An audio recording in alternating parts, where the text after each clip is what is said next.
जय हिंद दोस्तों। स्वागत है आपका अपना यूट्यूब चैनल दशरथा क्लासेस में। जैसे कि आप लोग जानते हैं, अभी फ़िलहाल कुछ दिन पहले मैंने क्लास 10 का हिस्ट्री का पहला चैप्टर यूरोप में राष्ट्रवाद का ऑब्जेक्टिव कंप्लीट किए थे। अभी हम लेके आए हैं दूसरा चैप्टर, जिसका नाम क्या है? समाजवाद एवं साम्यवाद। समाजवाद एवं साम्यवाद।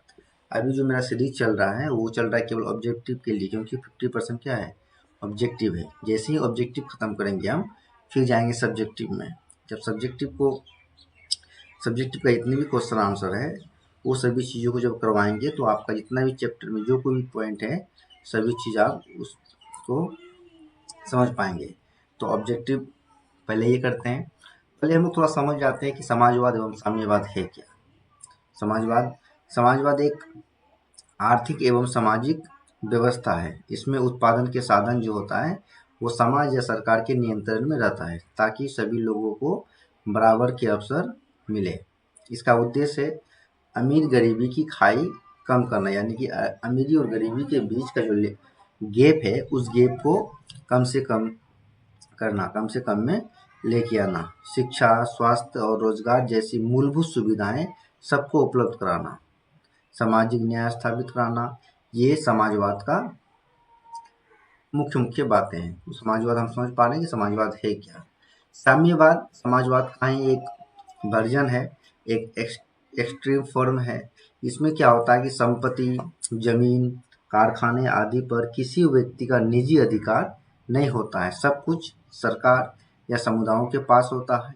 इसका लक्ष्य क्या है? वर्गहीन समाज, अर्थात अमीरी गरीबी का भेद ना हो, सबको बराबर अधिकार और संसाधन मिले, निजी संपत्ति और पूंजीवाद का पूर्णतः अंत हो। निजी संपत्ति पूंजीवाद का क्या हो? अंत हो, सबको बराबर मिले। वर्ग विहीन समाज मतलब क्या हुआ कि ऐसा समाज जहाँ पे किसी प्रकार की भेदभाव ना देखी जाए। तो समाजवाद और साम्यवाद हम लोग समझ गए। अब चलते हैं ऑब्जेक्टिव की ओर। इसमें कुल 12 ऑब्जेक्टिव होगा, जिसमें से कुछ बहुविकल्प है, कुछ आपका रिक्त स्थान है, कुछ मिलान करें हैं। तो बहुविकल्प, रिक्त स्थान और मिलान करें, ये चारों को देखना है। देखने के बाद एग्जाम में जो पूछा जाता है तो आपको ऑप्शन ही रहेगा, बहुविकल्प भी रहेगा, 4 ऑप्शन दिया जाएगा, 4 में से एक उनका आंसर होगा। तो देखना सबको है, उस वहाँ पे आपको ऑब्जेक्टिव दे देगा। तो पहला क्वेश्चन क्या है? तो पहला क्वेश्चन है कि रूस में कृषक दास प्रथा का अंत कब हुआ? तो रूस में कृषक दास प्रथा का अंत हुआ था 1861 ईस्वी में। इसका आंसर क्या हो जाएगा? 1861। आप चाहो तो यहाँ भी देख सकते हो, 1861 लिखा हुआ है, ठीक ही नहीं है? तो रूस में कृषक दास प्रथा का अंत कब हुआ था? 1861। तो रूस में कृषक दास प्रथा क्या है, नहीं, ये सभी चीज़ हम लॉन्ग क्वेश्चन आंसर करेंगे, लघु और दीर्घ, अति लघु, तो ये सभी चीज़ों को वहाँ समझाया जाएगा। तो अभी केवल ऑब्जेक्टिव हमको याद करना है। रूस में रूस में ये जार रूस में जार का अर्थ क्या होता है? तो रूस में जार का अर्थ होता है वहाँ का सम्राट, सम्राट यानी कि वहाँ का राजा। तो रूस में जार का अर्थ क्या होगा? इसका आंसर हो जाएगा घो, रूस का सम्राट। फिर अगला है कॉल्समार्क। आप सब जानते होंगे, अगर किताब पढ़े होंगे तो कॉल्समार्क क्या थे? एक दार्शनिक थे। कॉल्समार्क का जन्म कहाँ हुआ था? तो कॉल्समार्क का जन्म जो हुआ था वो जर्मनी में हुआ था। कहाँ हुआ था? जर्मनी में। तो इसका आंसर क्या हो जाएगा? जर्मनी। साम्यवादी शासन का पहला प्रयोग कहाँ हुआ था? साम्यवादी का मतलब समझे? यहाँ पे वर्ग विहीन समाज हो, यहाँ पे समाज, ऐसा समाज जहाँ पे अमीरी गरीबी का भेदभाव ना हो, अमीरी गरीबी के बीच का गैप कम से कम रहे। तो साम्यवाद शासन का पहला प्रयोग जो हुआ था वो हुआ था आपका रूस में। कहाँ हुआ था? रूस में हुआ था। यूटोपियन समाजवादी कौन नहीं थे? यूटोपियन समाजवादी यानी कि यूटोपियन समाजवादी कौन नहीं थे? लुई बलाम या सेंट साइमन या कॉल्स मार्क या रॉबर्ट ओवन। तो इसका आंसर हो जाएगा calls mark. Calls mark utopia Samajwadi नहीं था। तो इसका आंसर क्या हो जाएगा? कॉल्स मार्क, यानी कि गो आंसर। अगला है क्वेश्चन नंबर 6। इसमें क्या है कि वार एंड पीस किसकी रचना थी?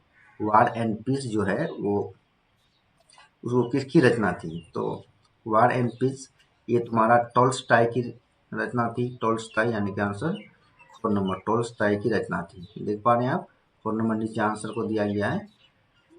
उसके बाद क्वेश्चन नंबर 7, बोल्शेविक क्रांति कब हुई थी? बोल्शेविक की जो क्रांति हुई थी वो कब हुई थी? बोल्शेविक की क्रांति हुई थी 1917 ईस्वी में। ये आपका आंसर ख नंबर 1917। आप चाहे तो नीचे भी देख सकते हैं, आंसर इंडिकेट कर चुके हैं हम, 1917 ईस्वी में हुई थी।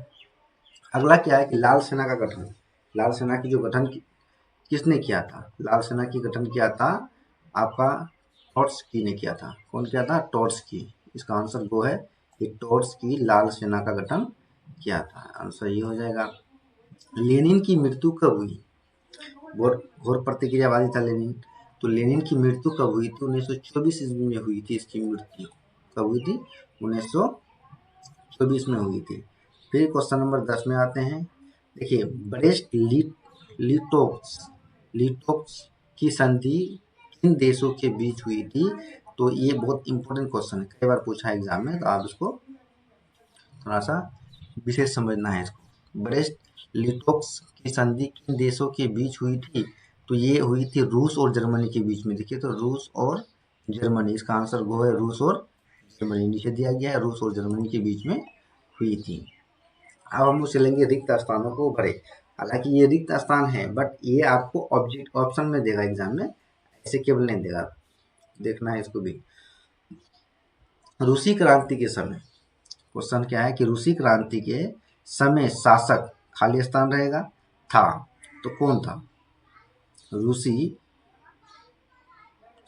रूसी क्रांति के समय शासक खाली स्थान था, तो जार निकोलस द्वितीय था। कौन था?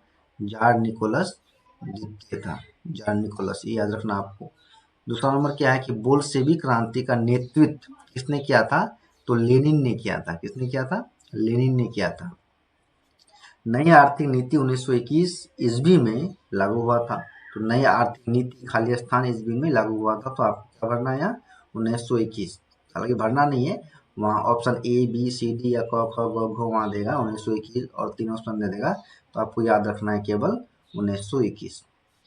अगला क्या है कि रॉबर्ट ओवन खाली स्थान का निवासी था। तो ब्रिटेन, ग्रेट नहीं लिखा हुआ, ग्रेट ब्रिटेन हो या ब्रिटेन हो, तो ब्रिटेन का निवासी था। क्वेश्चन नंबर 5 कि वैज्ञानिक समाजवाद का जनक, जो वैज्ञानिक समाजवाद का जो जनक है, उसको मतलब कि समाज को भी ना वैज्ञानिक दृष्टि से देखना, इसका मतलब हो गया वैज्ञानिक समाजवाद। इसका जनक यानी कि फादर किसको माना गया था? तो कार्ल मार्क्स को माना जाता है। कार्ल मार्क्स को इसका जनक माना जाता है। उसी प्रकार समूह ओ से समूह बो को मिलाना है। हालांकि आप इसका संबंध देखिए, इस सब का संबंध इधर से किसका किसके साथ है वो याद रखना होगा। अगर दास कैपिटल के बारे में कुछ भी उस तरह का पूछे और 4 ऑप्शन दे, तो उसका आंसर क्या होगा? कार्ल मार्क्स होगा। तो ये दिमाग में रखना है। दास कैपिटल, तो दास कैपिटल जो है उसका संबंध किससे है? उसका संबंध है कार्ल मार्क्स से। फिर चेका है यहाँ। चेका कौन था? गुप्त पुलिस संगठन था। ये किसी व्यक्ति का नाम है। ये क्या था? तो ये गुप्त पुलिस संगठन था। नई आर्थिक नीति किसने की थी? तो लेनिन ने की थी नई आर्थिक नीति का अवलोकन। कार्ल मार्क्स की मृत्यु कब हुई? तो 1883 ईस्वी में हुई थी। ये क्वेश्चन आपको याद रखना है, 1883 में हुई थी कार्ल मार्क्स की मृत्यु। स्टालिन की मृत्यु कब हुई थी? तो 1953 में हुई थी स्टालिन की मृत्यु। धन्यवाद दोस्तों, आज यहीं तक। फिर हम लोग अब निकलेंगे इसमें, फिर ऑब्जेक्टिव क्वेश्चन करेंगे हिस्ट्री का ही। ये ऑब्जेक्टिव ऐसे ही समाप्त होगा, तो हम फिर चलेंगे सब्जेक्टिव की ओर। तो ऑब्जेक्टिव 50% और सब्जेक्टिव 50%, यानी कि 100% हम लोग को एग्जाम आते आते कंप्लीट करना है। धन्यवाद, थैंक यू।